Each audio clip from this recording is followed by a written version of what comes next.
Une fois qu'on est rendu à l'étape de récupération, ben là, ça Ouais. nous emmène à notre troisième sujet, qui est les types de saisie. Et pour nous expliquer tout ça, puis c'est quand même assez complexe, mais on va s'en tenir à trois, on a notre invitée Naomi Panetta, qui est étudiante en droit à l'Université d'Ottawa, qui est assistante d'un député fédéral aussi à la Chambre des communes. Donc, elle traîne déjà en politique, elle aime ça, elle comprend ça. Donc, on l'invite à se joindre à nous pour nous expliquer, bonjour Naomi, les types de saisie. Comment ça va? Ça va bien et vous? Oui, ça va bien. Merci beaucoup d'avoir accepté de nous parler de ce sujet qui est parfois un peu complexe puis qui est difficile à identifier. Donc, dans le fond, ce qu'on va faire, c'est que je vais te demander en rafale de nous dire quel grand type de saisie qu'il y a là. Oui, alors dans le fond, il y a la saisie en main tierce qui peut se faire auprès d'une institution bancaire ou auprès d'un salaire directement chez l'employeur. Ensuite, il y a la saisie vente mobilière ou immobilière, qui est dans le fond, la saisie vente, c'est de permettre d'immobiliser les biens d'un débiteur et de procéder à leur vente afin de rembourser un ou plusieurs créanciers. Alors, les biens saisis par un huissier de justice font l'objet d'une vente de gré à gré ou, à défaut, aux enchères publiques. Et ensuite, il y a la saisie avant jugement. Et ça se fait soit de plein droit, ça se voit souvent en financement d'automobile, et aussi, ça se fait aussi aux autorités du tribunal. Ah, donc, la saisie en main tierce, Naomi, c'est donc dans une institution bancaire. Donc, la personne qui a un jugement peut aller le déposer. Mais on va demander à M. Martin, justement, dans la saisie de main tierce, là, vous avez un avis d'exécution. Puis là, on dit, OK, là, on va aller saisir là, des comptes ou du salaire. Comment ça fonctionne? La façon usuelle, donc, c'est les gens vont demander une consultation, dans le fond, dans un bureau d'huissier. Ils vont venir nous rencontrer avec leur copie de jugement. Ils vont nous donner des informations intéressantes, dans le fond, qu'on a besoin pour procéder à l'exécution, procéder à l'ouverture d'un avis d'exécution. Le huissier, dans un premier temps, il a l'obligation de valider ou de vérifier auprès du registre des saisies sur Socige pour savoir s'il y a déjà une autre exécution en cours avec le même débiteur. Si tel est le cas, il doit référer le client au huissier qui a déjà l'avis d'exécution ouverte ou demander techniquement un transfert là, pour devenir responsable de l'avis d'exécution. À ce moment-là, une fois qu'il y a la permission d'agir, donc il va enregistrer les informations pertinentes sur le registre de Socige pour pouvoir procéder à l'émission d'un avis d'exécution dans lequel on va inscrire les informations de la tierce saisie, qui peut être, comme vous disiez, une institution financière ou un employeur. Donc, dans les faits, une fois que tous les dossiers sont montés et que l'huissier va prendre ces documents authentifiés, il va aller voir directement, dans un cas d'institution financière, on pourrait se rendre tout simplement chez Desjardins, rencontrer la personne responsable de la saisie des comptes bancaires, des comptes de l'institution financière.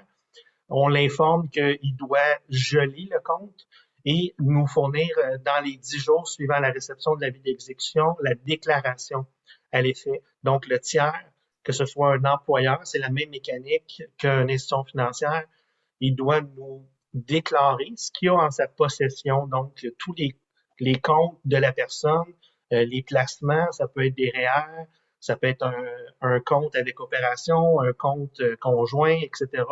Donc, nous, on reçoit la déclaration affirmative du tiers saisi et par la suite, on va déterminer avec le créancier de quelle façon on va agir. Donc, si les soldes sont là à 100% pour couvrir la dette, ça met fin au dossier. Si dans certains cas, c'est qu'un pourcentage où là, à ce moment-là, on va pouvoir continuer l'exécution sur d'autres mesures d'exécution, mais en gros, le tiers, une fois qu'il reçoit l'avis d'exécution, qu'il reçoit la saisie, a un délai de 10 jours pour faire la déclaration puis fournir des informations à l'huissier de justice. Dans le fond, là, si le huissier débarque à ton travail et il dit je m'en viens rencontrer l'employeur, il n'y a pas grand-chose que vous puissiez faire. Dans le fond, j'ai goût de vous dire vous auriez dû payer vos dettes. Ouais, c'est ça. On est dans une belle société de droit, mais nous, on est malheureusement là un peu pour jouer la mauvaise carte de dire aux gens qu'il y a des obligations qui sont malheureusement rattachées à leurs droits. Fait que, effectivement, ben, on donne l'information, puis l'employeur, c'est toujours la même mécanique, il y a un délai de 10 jours, mais à quelques technicalités près, l'employeur doit tenir compte d'un certain pourcentage là, pour établir la portion saisissable du revenu de la personne en défaut. Parce qu'il y a plusieurs variables là, qui viennent déterminer le montant qui va être saisissable en bout de piste. Parce que la personne peut avoir des personnes à charge dans le sens pour des créances alimentaires ou des choses comme ça. Donc, ça va venir varier sur le montant qui va être éventuellement saisissable, là. Le taux horaire influe, le nombre d'heures travaillées par semaine. Tout ça, c'est des variables qui ne donnent pas une ligne directrice qui est égale et commune à tous pour une saisie de revenus. OK. Puis, effectivement, s'il n'y a pas assez d'argent dans les comptes bancaires, on peut saisir le compte bancaire, puis on peut aussi aller comme notre deuxième point, c'est saisir des biens meubles et des biens immeubles. Donne-nous donc, Naomi, des exemples de biens meubles qui peuvent être saisis. Oui, alors dans le fond, des biens meubles, ça serait comme des systèmes informatiques, des systèmes de divertissement comme un téléviseur, une console de jeu, un véhicule automobile, des objets de loisirs comme une moto, une caravane, des articles de sport et de chasse. Alors, en gros, c'est ça. Puis immobilière, est-ce qu'on peut, on parle là, de triplex, duplex, chalet, etc. Qu'est-ce qu'il y en est de la maison, de la maison familiale? Oui, mais dans le fond, pour la résidence familiale, c'est seulement si la dette est de plus de 20 000 $. Mais sinon, ouais, d'autres immobilières, ça serait comme les chalets, les triplex. OK. Avez-vous des commentaires, vous, M. Martin, par rapport à ça, ou ça résume pas mal ce que vous pouvez faire?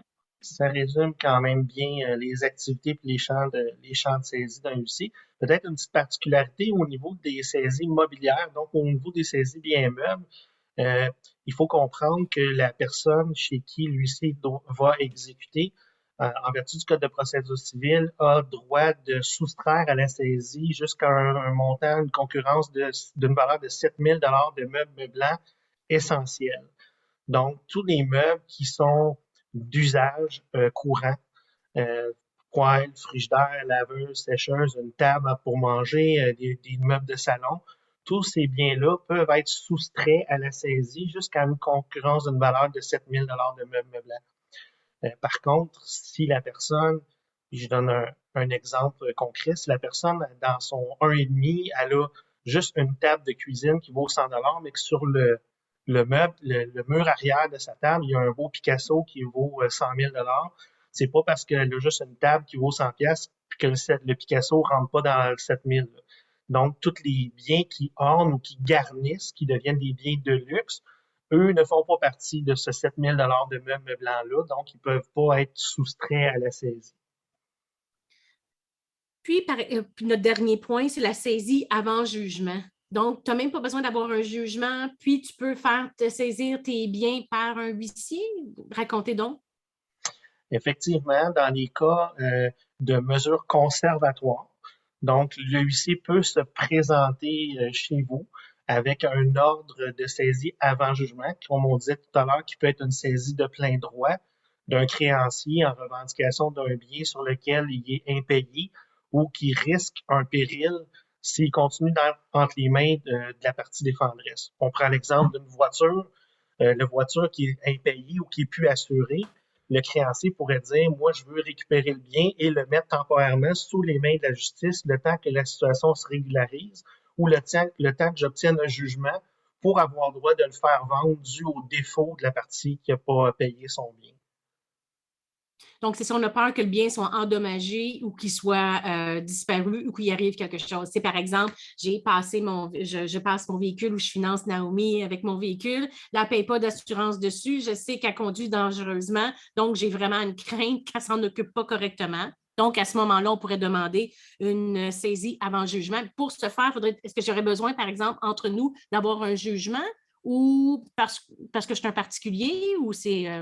En fait, le huissier, comme il agit toujours selon les instructions qu'il reçoit de son créancier, il doit obtenir une déclaration assermentée dans laquelle le créancier fait état du risque ou du péril que son bien peut subir s'il n'est pas récupéré.